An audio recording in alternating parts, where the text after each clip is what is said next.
Hello everyone, हाय। कैसे हैं आप सभी लोग? आशा करती हूँ आप सभी लोग स्वस्थ होंगे, मस्त होंगे, बढ़िया होंगे।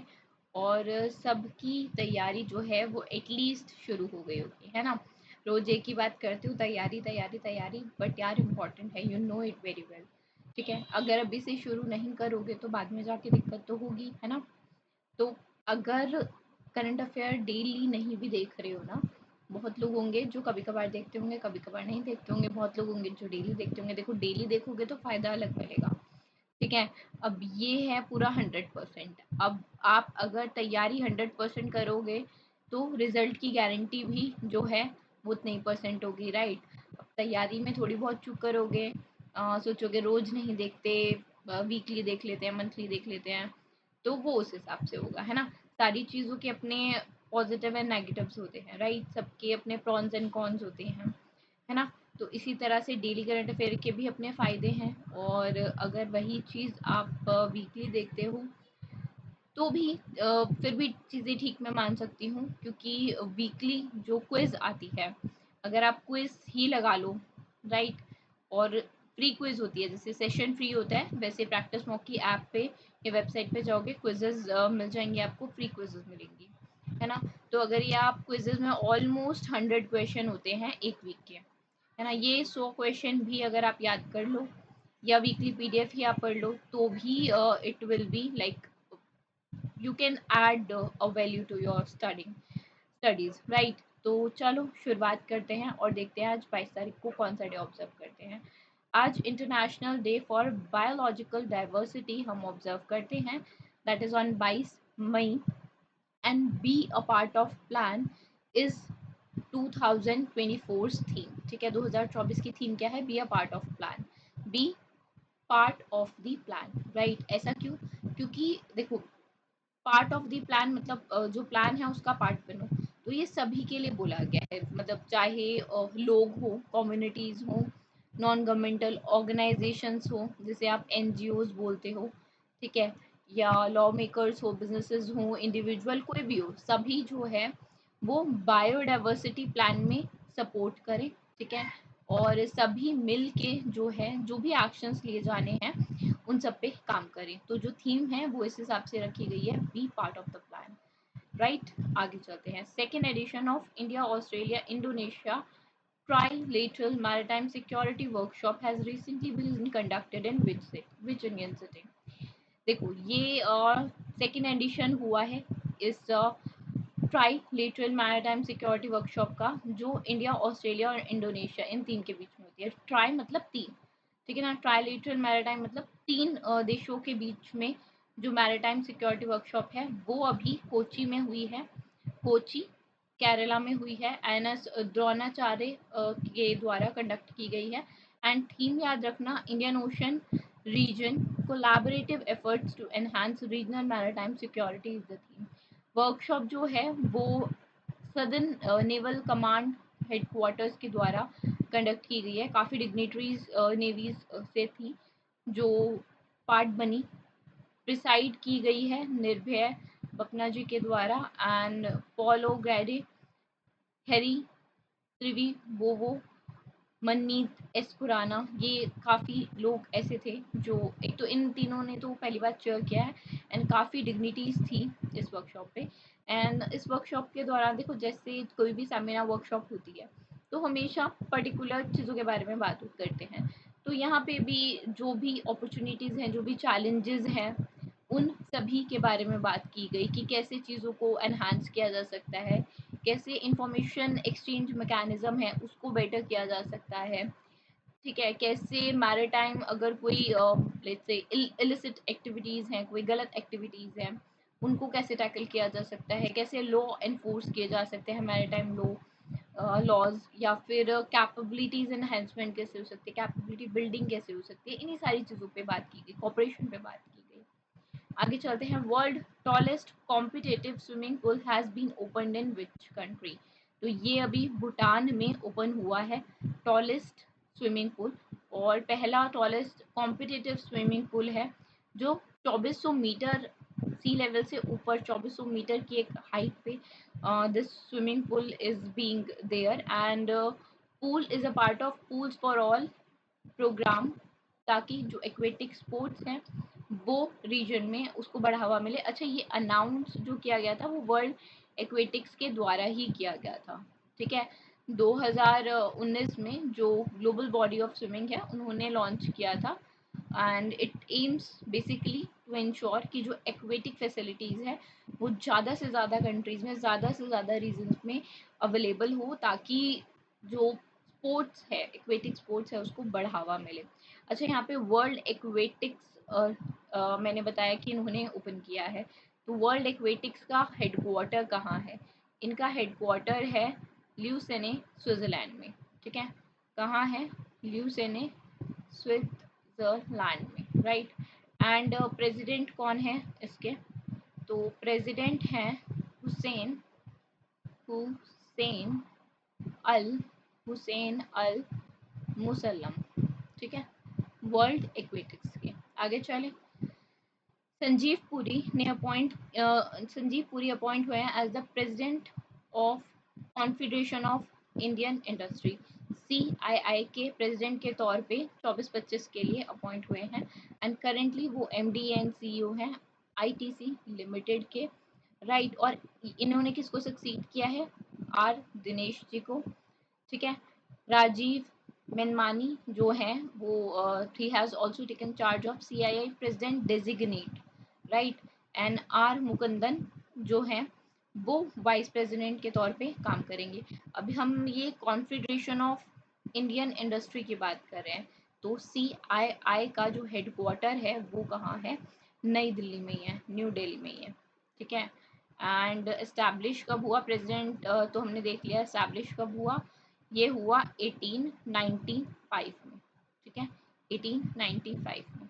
आगे चलते हैं, which Indian player has won men's double title at the Thailand open super 500 badminton tournament. तो ये जो टाइटल है वो स्वास्तिक राज रंकिया रेड्डी और चिराग शेट्टी की जो सुनहरी जोड़ी है उसने जीता है।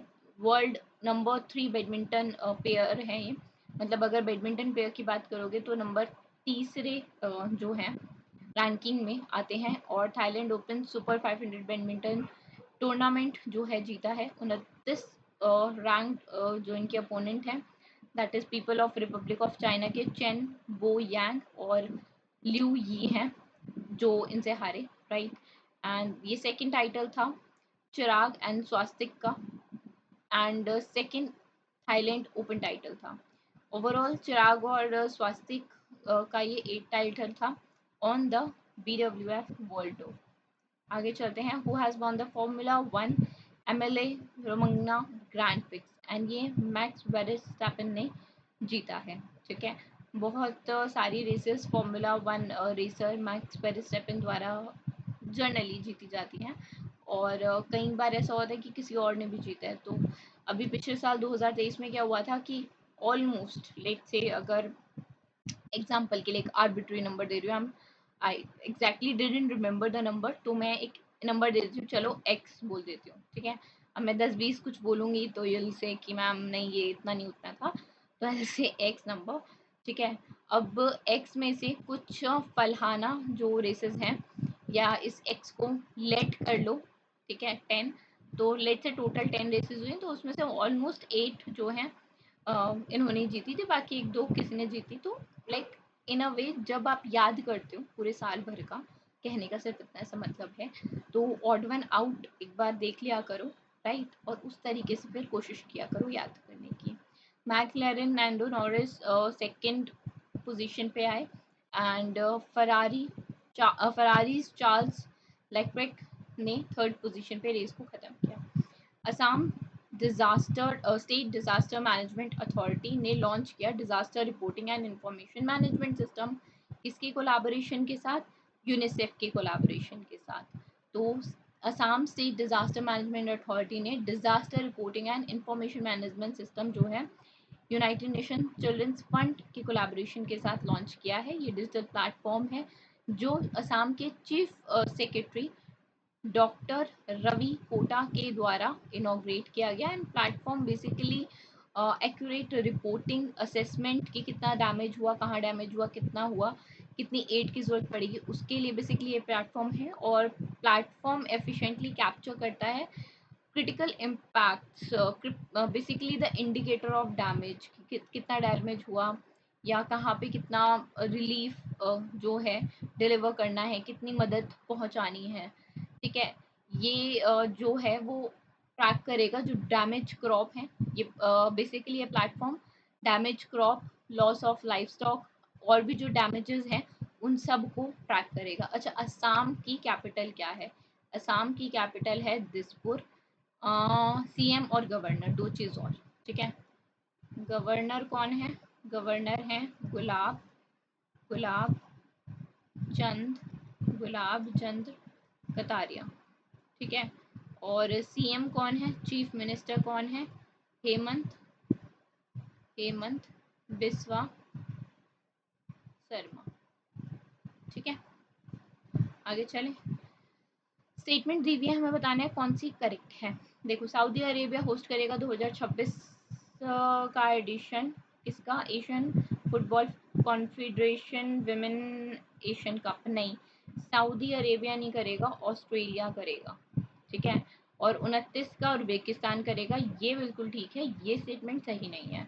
इंडिया होस्ट करेगा 2000, नहीं, इंडिया ने होस्ट किया 2022 का एडिशन, ये बात ठीक है। एंड ये जीता चाइना ने था, होस्ट इंडिया ने किया था, जीता चाइना। एक मिनट, चाइना, चीन लिख दिया था मैंने, इट्स चाइना।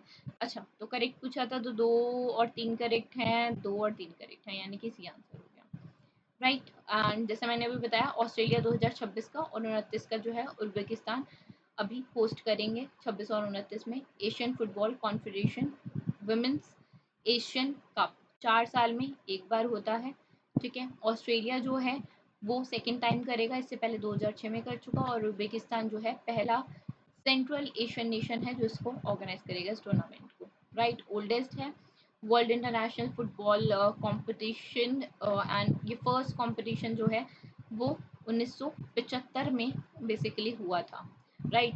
इंडिया ने होस्ट किया था और चाइना ने जीता था, as I have already told you. Recently department for promotion of industry and internal trade ने ऑर्गेनाइज की पहली of its kind ONDC startup Mahotsav. कहाँ पे? तो ये महोत्सव जो है दिल्ली में अभी ऑर्गेनाइज किया गया था। एंड इस इवेंट, ये जो इवेंट था, it basically symbolise celebration and collaboration of DPIIT का जो फ्लैगशिप इनिशिएटिव है, स्टार्टअप इंडिया इनिशिएटिव और open network for digital commerce. And इसमें ऑन एन एवरेज 5000 स्टार्टअप्स ने पार्टिसिपेट किया था और 7.22 मिलियन ट्रांजैक्शन जो है वो एनडीसी ने फैसिलिटेट की अप्रैल मंथ में। और गवर्नमेंट ने लॉन्च किया स्टार्टअप इंडिया इनिशिएटिव, ऐसे जैसा कि आप जानते हैं, जनवरी 2016 में। एंड स्टार्टअप इनिशिएटिव जो है वो स्टार्टअप इकोसिस्टम को बूस्ट करने के लिए किया गया था। और ओएनडीसी जो है वो सेक्शन 8 कंपनीज एक्ट दिसंबर 2021 में इनकॉर्पोरेट हुआ था with quality council of India and Protein E GOV Technologies Limited as their founding members and MD और CEO जो हैं वो इसके टी तोशे हैं, राइट। आगे चलते हैं। Abu Dhabi based AI investment company है 3AI होल्डिंग लिमिटेड। और SML इंडिया ने हाल ही में लॉन्च किया है India's Gen AI platform, that is Hanuman AI. और इसमें जो इंडियन लैंग्वेजेस हैं वो हनुमान जो पोर्टल, बेसिकली हनुमान जो एआई है, ठीक है, कितनी लैंग्वेजेस, इंडियन लैंग्वेजेस को सपोर्ट करेगा। And it will support 12 Indian languages and 98 global languages. और 12 इंडियन लैंग्वेजेस में हिंदी, मराठी, गुजराती, बंगाली, कन्नड़ा, उड़िया, पंजाबी, असामीज, तमिल, तेलुगु, मलयालम, सिंधी, ये सभी होंगे। ये जैसे हमारा हम अभी काफ़ी लोग चैट जीपीटी यूज़ करते हैं, बिल्कुल हनुमान एआई जो होगा वो चैट जीपीटी की तरह ही होगा। And it is a LLM, large language model, Hanuman AI. And जैसा स्पीच टू टेक्स्ट भी कन्वर्ट सर्विस भी अवेलेबल है कि if you say something and it will convert whatever you are saying to the text, ठीक है। जैसे आप generally Google पे कुछ बोलते हो या यूट्यूब पे कुछ बोलते हो तो वो टेक्स्ट फॉर्म में आ जाता है, सिमिलरली, राइट। एंड आगे देखते हैं, मई में ही अभी BEML लिमिटेड ने एक ऑर्डर पाया है नॉर्थ कोल फील्ड लिमिटेड से कि वो सप्लाई करेंगे 28 unit of BH100 rear dump trucks. तो इस पूरे ऑर्डर की जो वैल्यू है वो कितनी है, वो 250 करोड़ की वैल्यूएशन है।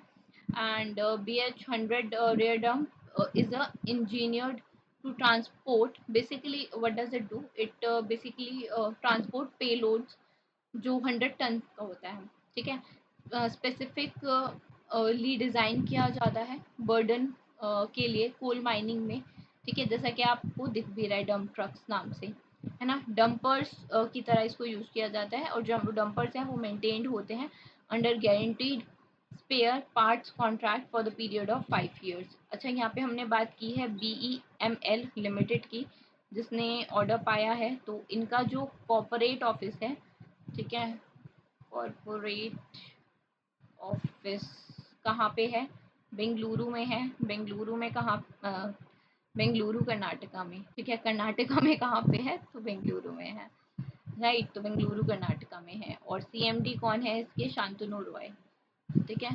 Shantanu Roy is the CMD of BEML Limited, right? So that was it from today's session. I hope you guys would have liked the session. पसंद आया तो please like कर देना, channel को subscribe भी कर लेना, and thank you once again for watching the session, and we will be meeting you tomorrow definitely. Bye bye.